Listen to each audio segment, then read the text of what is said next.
There's a mythic hook line in our culture that business owners are particularly apt to swallow. Behind every successful endeavor is a zealot. The crazy person with a vision, leading from the bleeding edge. The solopreneur, one hand in the sky, their other on the wheel of destiny, propelling themselves forward with the pure, uncut steam of their dreams. Well, over time, what happens to that steam? Can the dreams of launching a business help you run a business? In Michael Gerber's 2007 book, The E-Myth, he says one of the biggest myths in America is that businesses are only launched by entrepreneurs. Gerber believes that business owners are more like a mixture of three personalities: the entrepreneur, the manager, and the technician.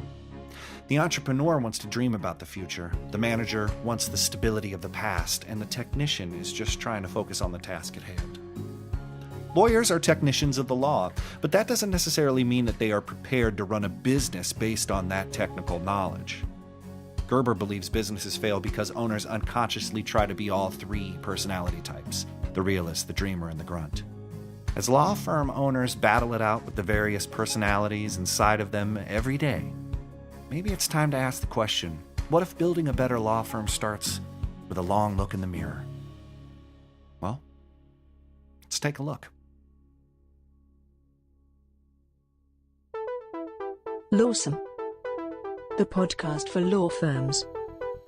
Powered by Consultwebs.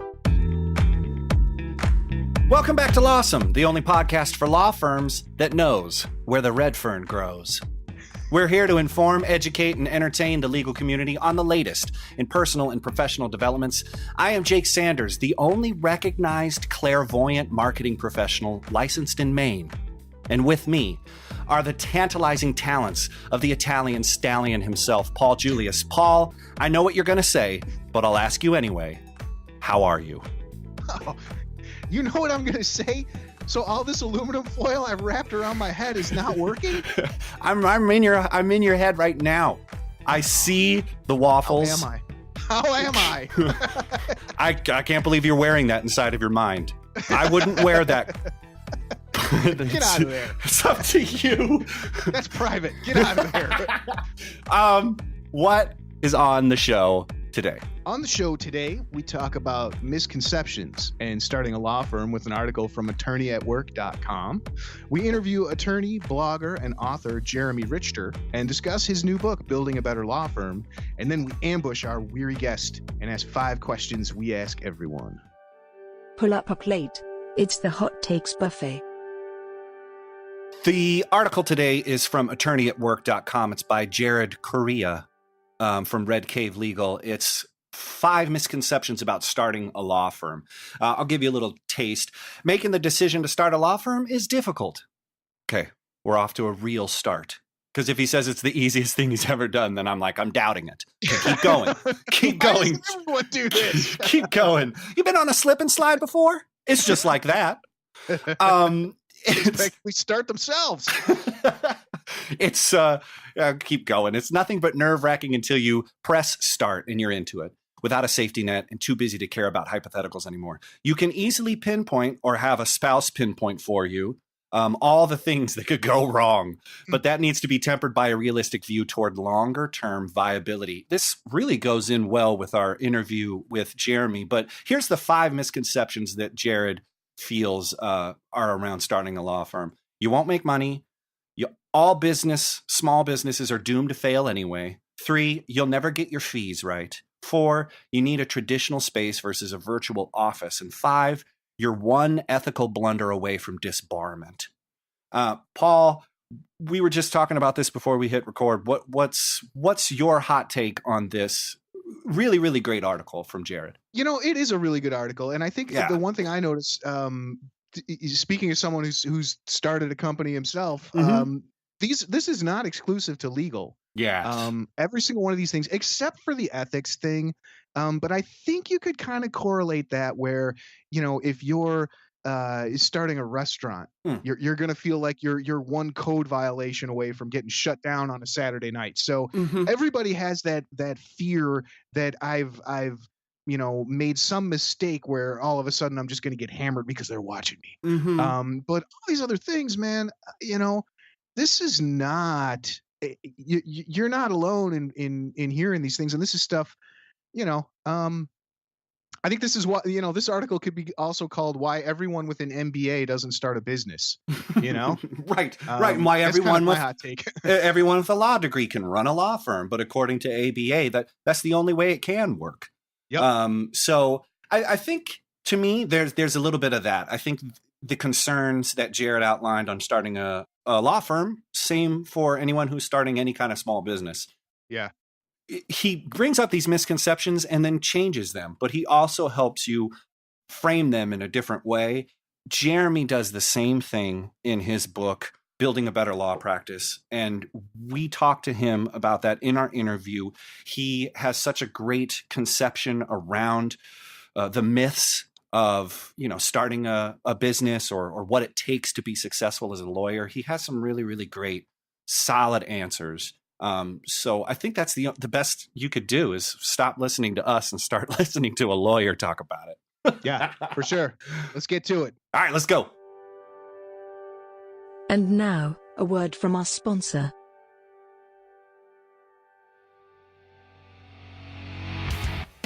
Tired of being dragged around by Google AdWords or lackluster website designs? Are you a lawyer looking for a digital marketing company that you can trust? Well, you need Consultwebs. Since 1999, we've driven 1 million leads to our law firm clients. We only work with lawyers, so our designs and marketing campaigns are battle-tested. And since we've started, we've generated hundreds of millions of dollars for our clients, and we haven't even broken a sweat. Go to Consultwebs.com to learn more.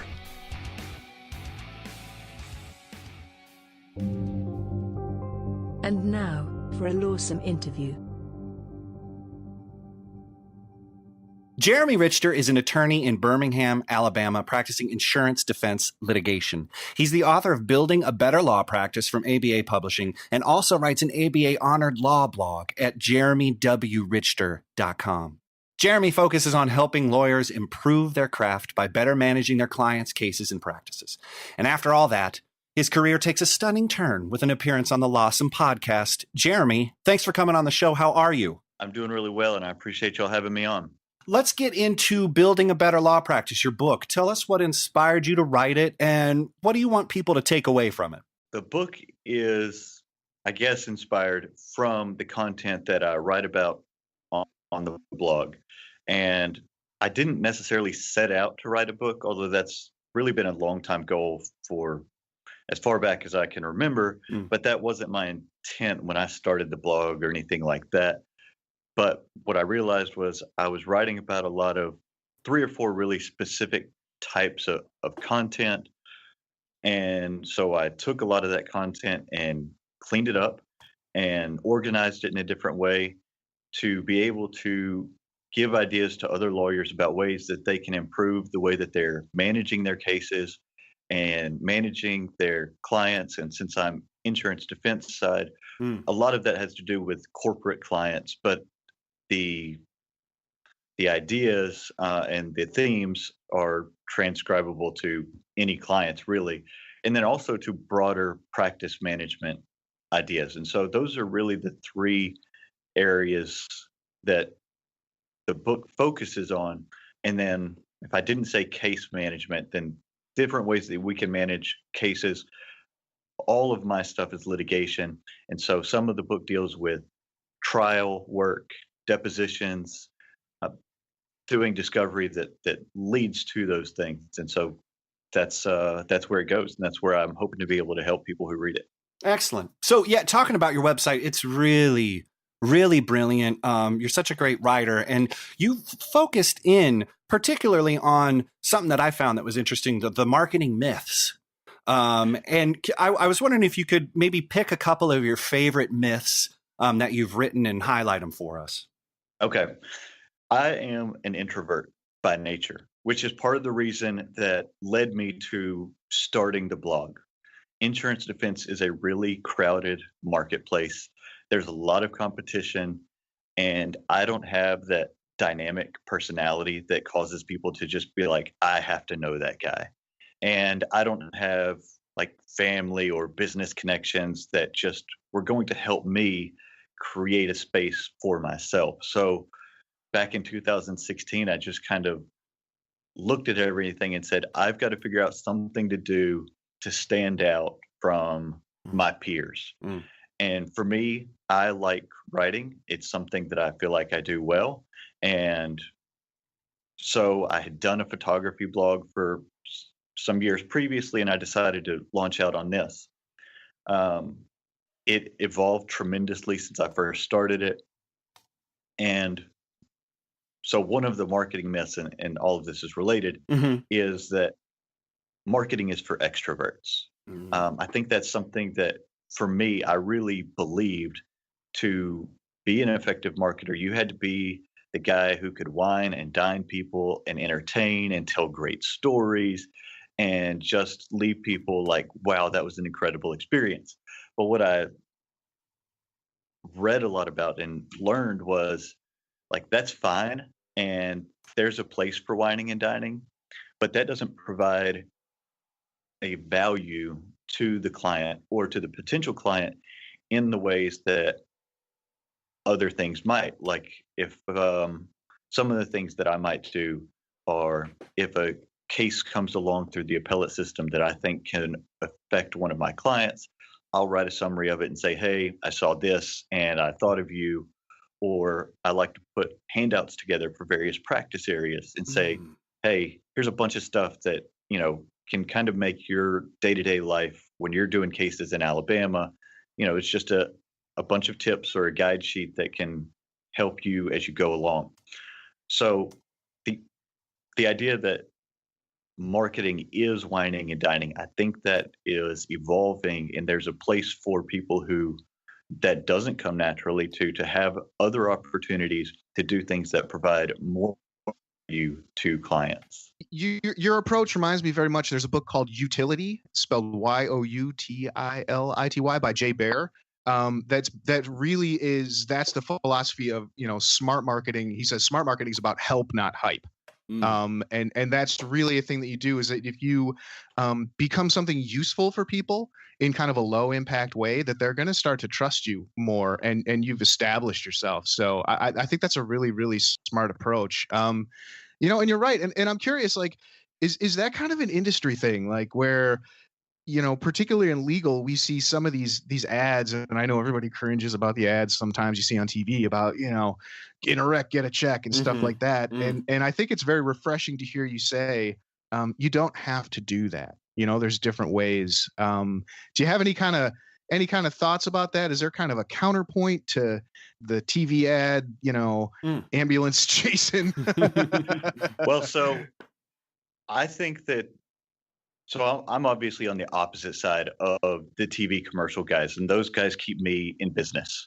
You know, 'cause- and so I'm all for them doing that. But I think there are, on the personal injury side, I think there's a lot of other ways that effective marketing can be done that doesn't cost, hundreds of thousands of dollars in radio and billboard and TV ads.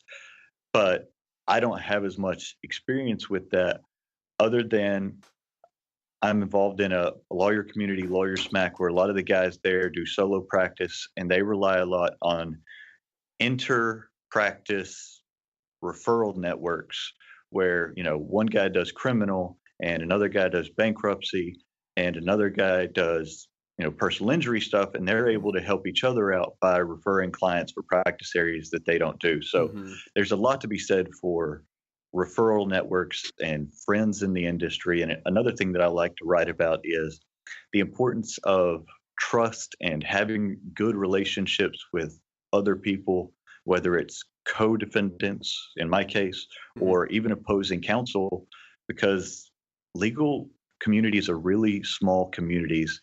And I live in Birmingham. Alabama has a total of 4 or 5 million people. There's not just a ton of lawyers who do what I do. And so I'm going to be interacting with the same people for 30 or 40 years. And all of us can work more effectively if we can work well together and trust each other and cooperate with each other. So, I think that building up a solid practice being able to refer clients and business to one another, a lot of that is premised on being able to trust each other and provide value like that.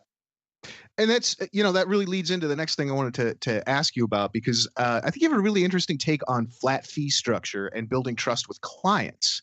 And I'd like you to expand on that a little bit more, but you have a really clever thing where it's just, the question is, do efficient lawyers starve to death? So that started with, I was having a conversation with several people that I am, I guess, internet friends with, if that's a term, on Twitter. And I like to work efficiently. And that's one of the things I hold myself out with clients is I'm going to do your work effectively, and I'm going to do it efficiently as well. I'm not going to overbill you, so that's a really important thing to me and something that I try to emphasize to clients, because I think the practice is evolving that way toward being more efficient for a number of reasons. And I guess we can come back to that because I don't want to stray too far here. But historically, that hasn't been the case. Historically, if you talk to people who practiced 20 and 30 and 40 years ago, efficiency wasn't a goal. And it didn't need to be because clients weren't monitoring case expenses like they are now. And they didn't have the computing power that they do now. And so all of that goes toward the importance of building trust with clients. And part of the way that I like to do that is through a promise of working efficiently. So the Twitter conversation was about this idea. One of my lawyer friends, who's a big law guy, made the statement that, jokingly, sort of, that efficient lawyers starve to death. And then so that led to my blog post and kind of a look into all of this and talking about it. And that idea I write about in the book as well. It's another way to build a trusting relationship with the client. For example, I had a call with a client this morning about a case where I was recommending that we do one course of action, which means I'm probably not going to get very many hours on this particular case, and I'm going to be out of it sooner rather than later. Whereas if I were only looking at what can I make out of this case rather than our bigger business relationship, I might have made a different recommendation that would have allowed me to spend dozens and dozens of hours on the case and bill it for all that it's worth, and then ultimately come to the same decision. And so that might have been in my financial best interest for the next month or two. But in looking at a 30-year practice, my relationship with that client is far better served, and they're going to continue to trust me and send work to me if I make recommendations to them that aren't self-serving. Wow. So now here's a question. You could squeeze all the water out of this and take up time, or you could get 2 or 3 more smaller. It's sort of like it just kind of helps people see a different path towards where they spend their time, because you could get this done and then open it up for a new case to come in. And then over time, how is that going to equate? I think it's a really, really genius frame. And I think you always come from this place of client benefits. And when we're talking about being efficient, the flat fee structure is just a part of the legal tech innovations that are just slapping everybody upside the head. And it's a question when a lot of people don't know how to send away messages on their email. It's like, what's your thoughts on legal tech? What do you think tech's role is in helping people build that better law practice that you talk about in your book? First, the flat fee, because I don't think I answered that question. You mentioned it again, and I think it's an important question. Flat fees definitely have a place in the practice of law.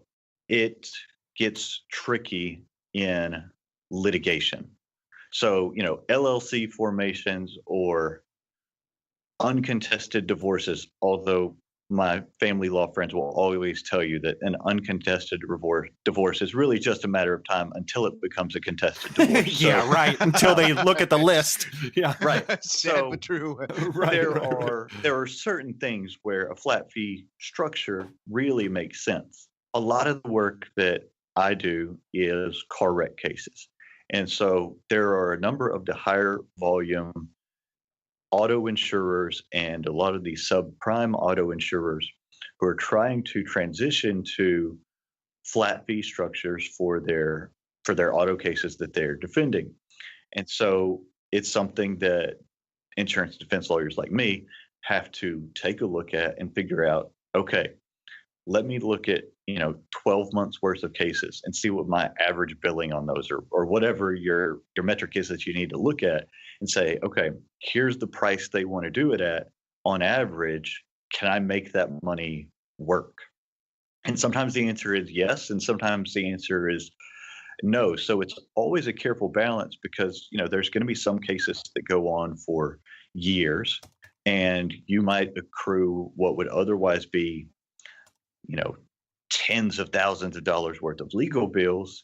But if you've agreed to handle the case for a flat $6,000, then you've got diminishing returns on the amount of time that you spend on the case. It also could create potentially, a conflict between the insurer who's paying you and your diminishing interest in spending time on the case because you're not making any additional money on the case, but you owe a zealous advocacy to the insured, the actual defendant. And so there are all of these interesting angles that have to be considered when looking at, can I take these cases on a flat fee structure? Does that work for me in my practice? And the insurers are also taking a risk in doing things that way because they have cases that you might assign me a case and sticking with the $6,000 number. If I resolve it in a matter of weeks, then you've effectively just paid me $3,000 an hour to settle a case.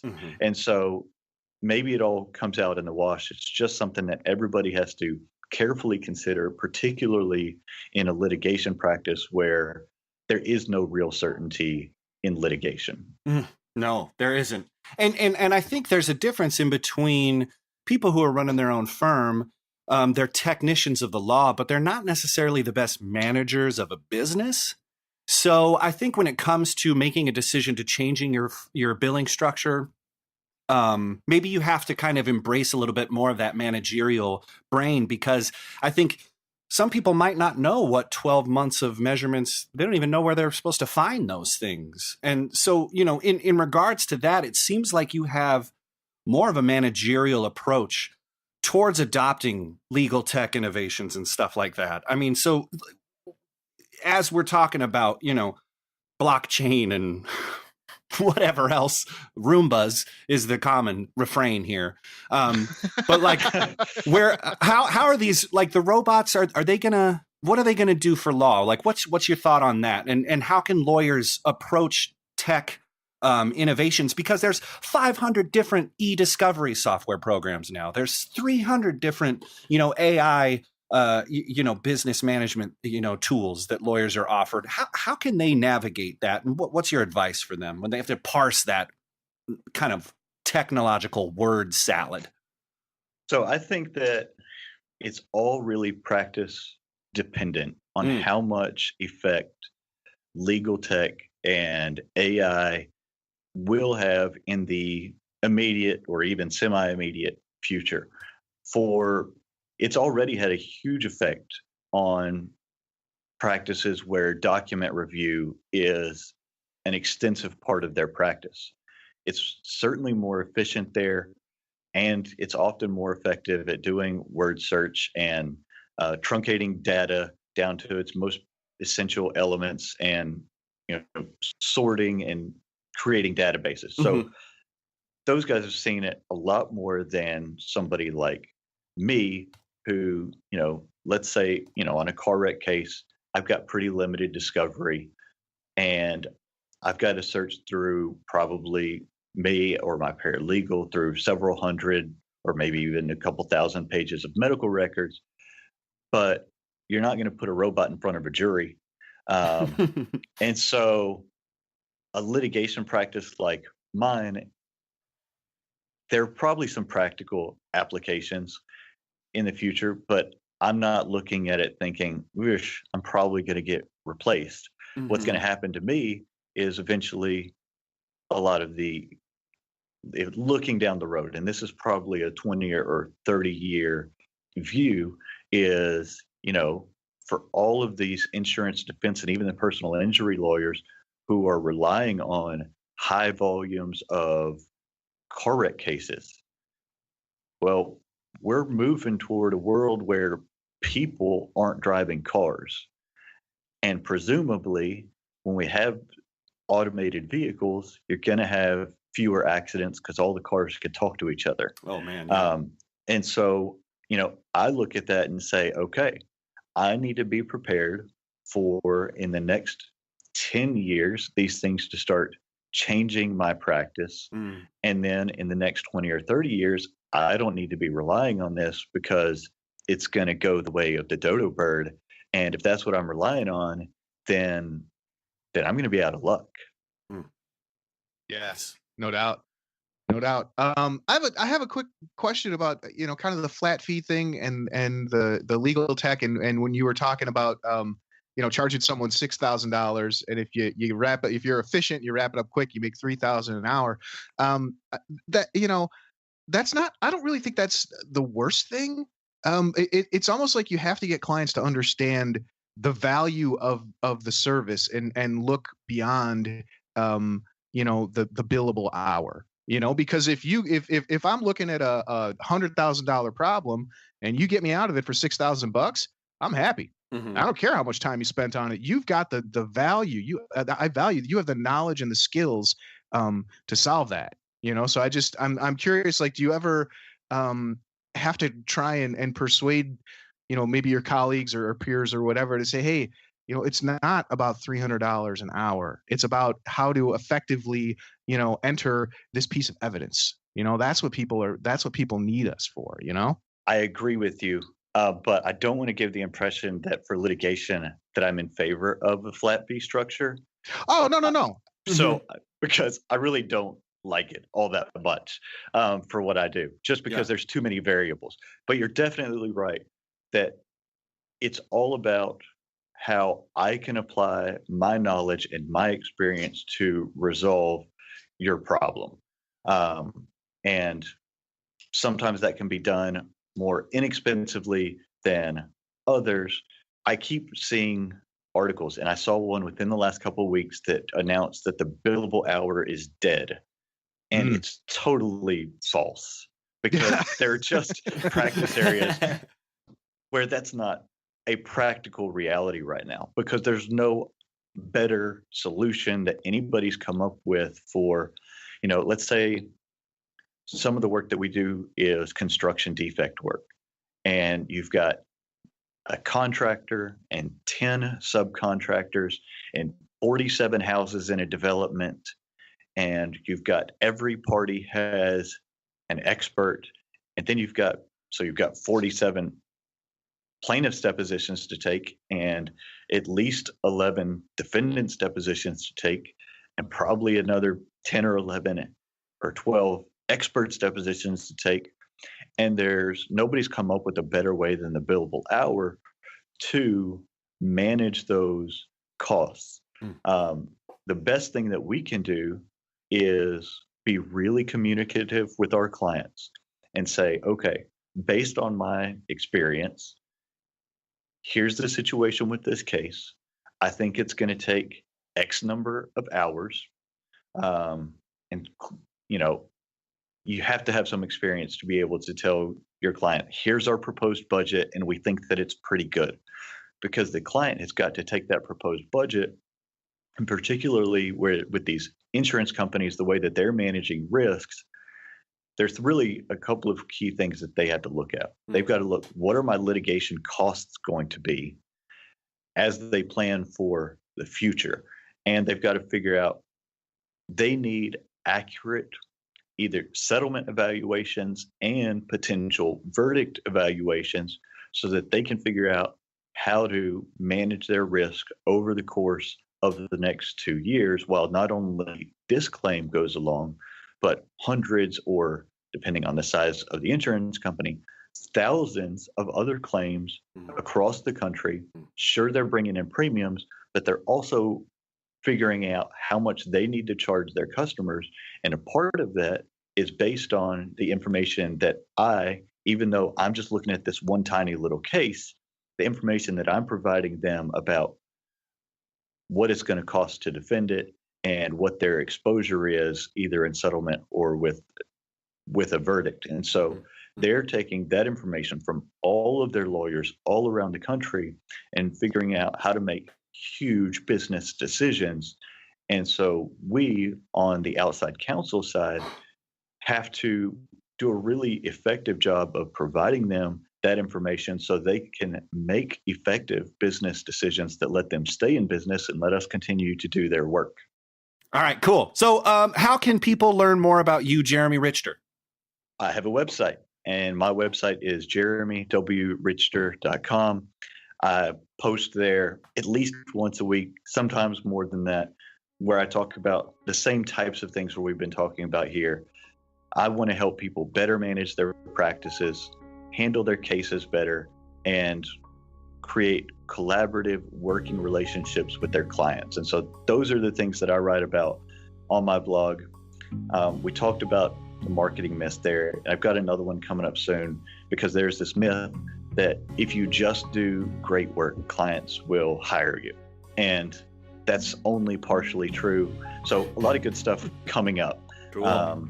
If they wanted to find out more about my book, they can find some testimonials, download a preview of the book at betterlawpractice.com. And then the book itself is for sale on the ABA website at shopaba.com. Now that I say that I'm in the middle of it, I don't remember.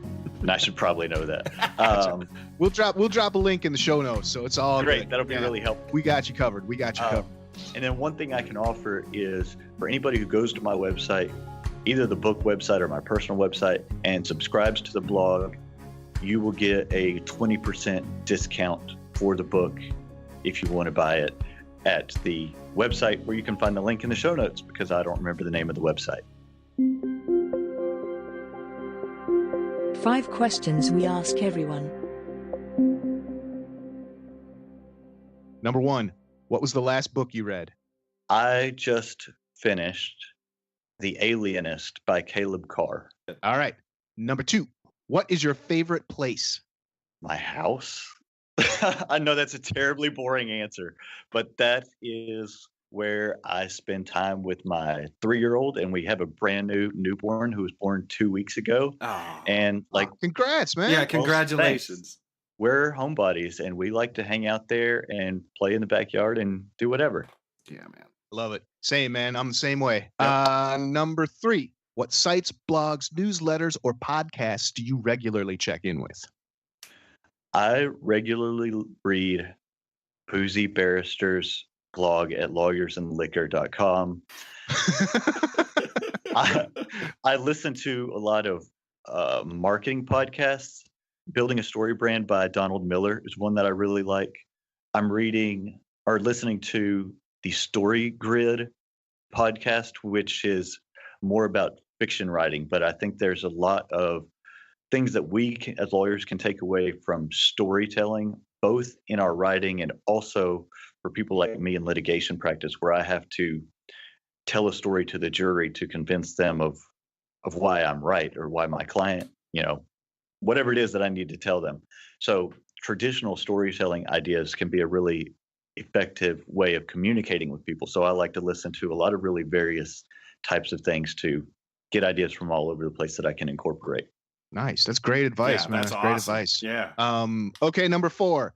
If you were stranded on a desert island and could only pick one condiment to take with you, what would it be? French's yellow mustard. Oh, man. Nice. That's good stuff. Okay. We made it to the end. Number 5, after a long day or long week at work, how do you relax and unwind? We, a year ago, bought a house 3 doors down from my wife's folks, and they have a swimming pool. And in the summer, we can't keep the 3-year-old out of the pool. So on weekends, we are at the pool and doing shenanigans that make his mother cringe. Nice. Well, what did they expect was going to happen with you moving so close, right? Well, I know. And, sometimes you buy a little slide that you can put beside the pool, and the slide ends up on top of the diving board. And, just things happen. Sounds like an insurance waiver. Yeah, Just totally. thrown out the window. Awesome. Cool. Well, we made it to the end. Thank you for playing 5 Questions We Ask Everyone. Well, thanks. I enjoyed it. I really wasn't sure what to expect there. For show notes, links, and info, go to thelawsomepodcast.com or follow us on Twitter or Facebook. Be sure to leave us a review and rating in iTunes or wherever you find the you listen to. Until next week, stay lawsome.